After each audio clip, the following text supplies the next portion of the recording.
Hello at mapagpalang araw po sa ating lahat. Ngayon ay, is it September 24th? Yes, it is. At papunta tayo ngayon sa USA dahil mag-camping! Hooray! Excited ka na ba, Cookie? So, eto yung, sa taong ito, eto yung first time na magpupunta tayo sa USA. At samahan nyo kami dahil ito ay exciting at tignan natin kung traffic ba pagpunta natin sa border. Sana hindi. At super foggy pala, pero yung fog medyo nalilift up na. So tara na!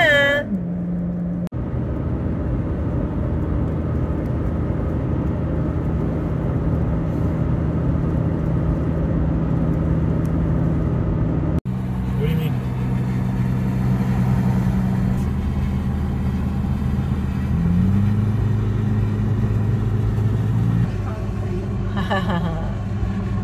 Why is that even? There's so many cops, eh? I didn't know.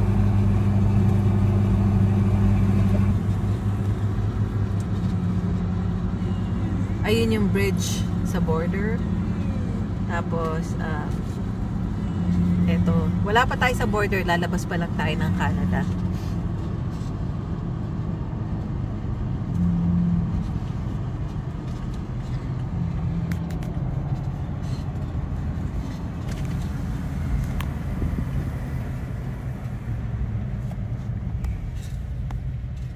What's a total? Oh yeah. You have to pay to go across the bridge.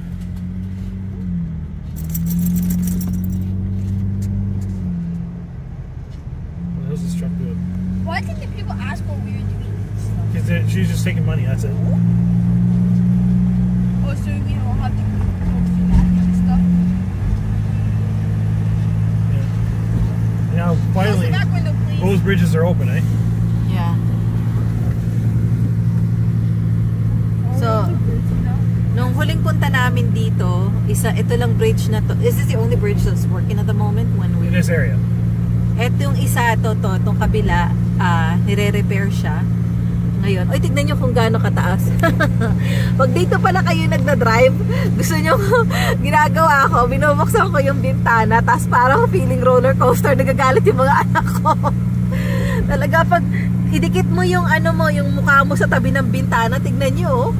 Para talagang roller coaster. Nakakaano siya, nakakalula. So, ito yung malawak na Great Lake. Ayan. Diba? Hindi mo na maabot tanaw. Para na siyang dumikit sa langit. At eto na tayo.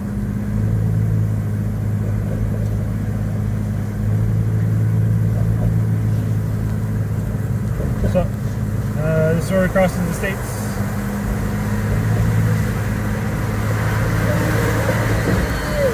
Welcome to the United States of America. Let's go.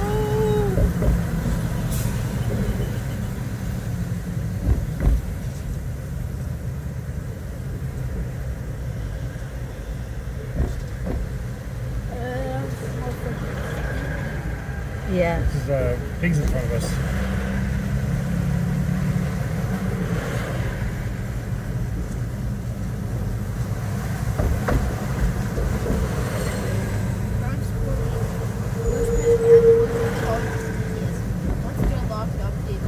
Penske.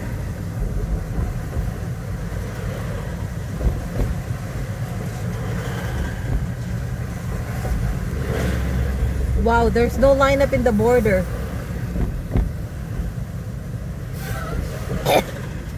That's too stinky. No, not close. Open it.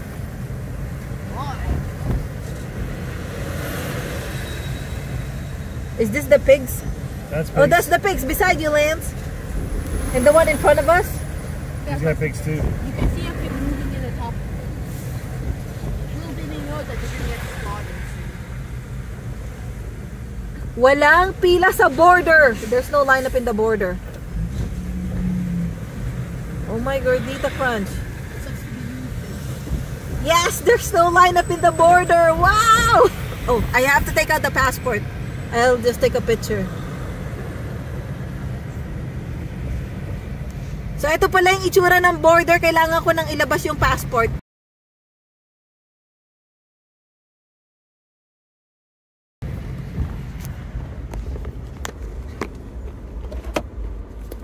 Someone used to not admit it. What?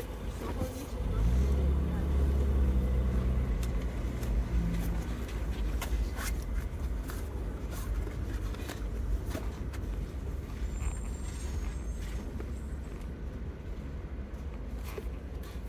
Hi, how are you?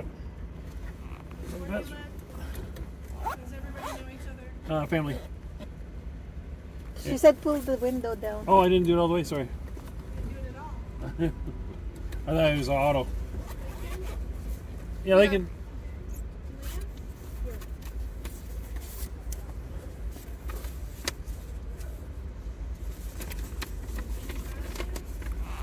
Yeah, right there.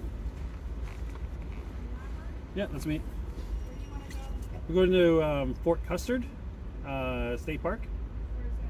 It's about between halfway here, between here and Lake Michigan, I guess.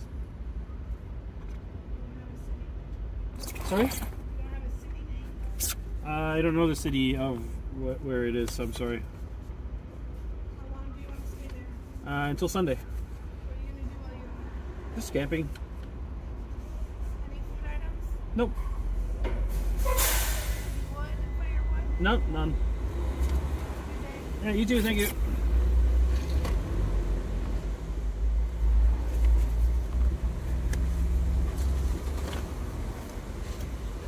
Wait, Lucy. When he said Oh my god, it was paused the whole time? no, it was playing. Oh, when I lifted, it was playing? When you put it down, it was playing. Oh, okay. So, walang kapila-pila at hindi ko alam kung na-record kasi may sign na bawal mag-record. Bawal i-record. So, ang conversation sa sa crossing guard. So, titignan lang yung passport, tapos tatanungin lang. Makikita naman nila may kami. Yung kapag nag-camping ka kasi sa US, magkakaroon ka ng ganitong ticket. Good na yan for 1 year. So, nakita naman nila yan. Yung isang ticket last year, yung isang ticket ngayong taon. Si Cookie, kalapit ng kalapit sa... Si Cookie. Ayan pala yung pila pauwi sa Canada. Eto, yan. Pauwi sa Canada. Yay, mabilis lang. USA na tayo, finally. Yay! Hello, USA. May malaking construction na nagaganap.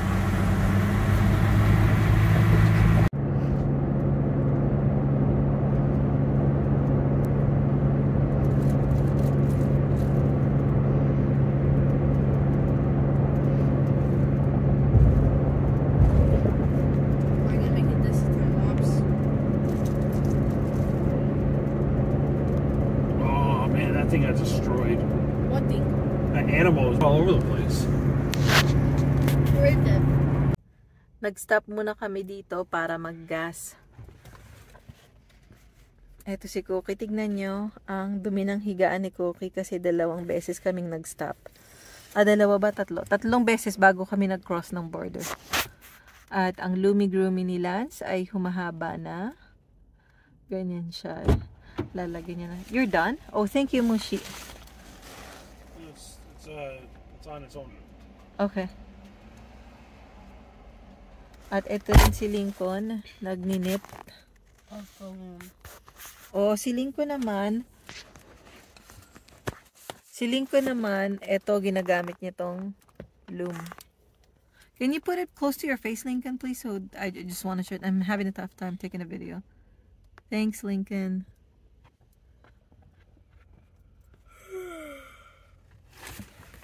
Ang haba na. So, officially, ang Lumi-Groomy ni Lance ay made in 2 countries, Canada and USA. Kasi sinimulan niya yung Lumi-Groomy sa Canada. Pang 1 linggo na yata to ni Lance. Pag pumapasok siya sa school, dinadala niya rin to. Nagninit pa rin siya sa school. Tapos eto na nga. Eto na nga, nasa US na kami at nagninit pa rin si Lance. Every day to kill time. Yan, sabi ni Lance, para malibang siya sa school. So, maraming iba-ibang paraan na paglulumi-groomy. I'm hot. Oh. I'm gonna take my sweater.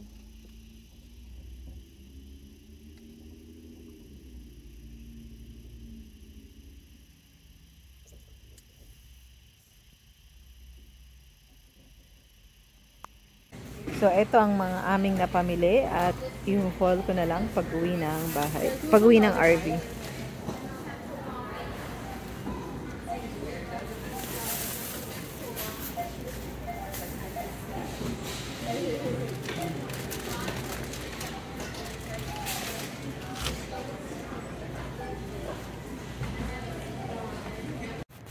At ito pala yung mga napamili sa Meijer. Hindi ko alam kung maho-haul ko pa siya. So, nung nagpunta kami rito, wala talaga akong dalang kahit anong pagkain kasi nga magko-cross kami ng border. Han, let her go and Han, let her be, please. At eto, nilalagay ni Mushi yung ibang pagkain na sa fridge kasi bumili rin ako ng meat. At eto si Cookie. Dahil nga may meat, naamoy niya. At ganyan talaga si Cookie pagka may grocery.